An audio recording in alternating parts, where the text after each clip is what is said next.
negotiation. You don't, the South China Sea is disputed, for God's sake.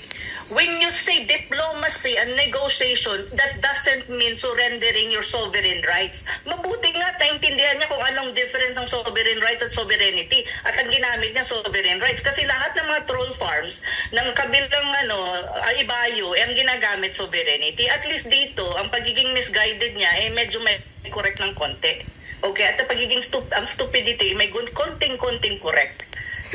Hindi ibig sabihin, when you do diplomacy, you negotiate, and you communicate properly with another country that is so big and more powerful than you, in reality, sinusurrender mo ang claim mo sa South China Sea. Hindi po.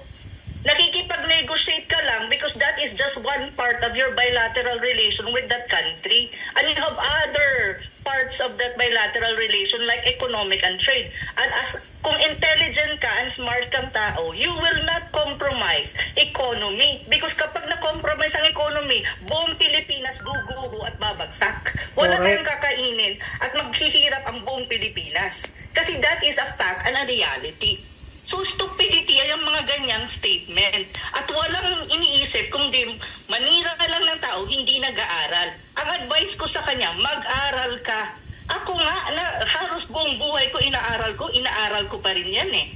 So ganyan po ang mga stupid na tao mag-isip. At sana po ang mga Pilipino, wag po tayong susugan ang mga stupidity. Kasi sa pagkakaalam ko, matalino ang Pilipino. So yun po ang masasabi ko dyan sa taong yan.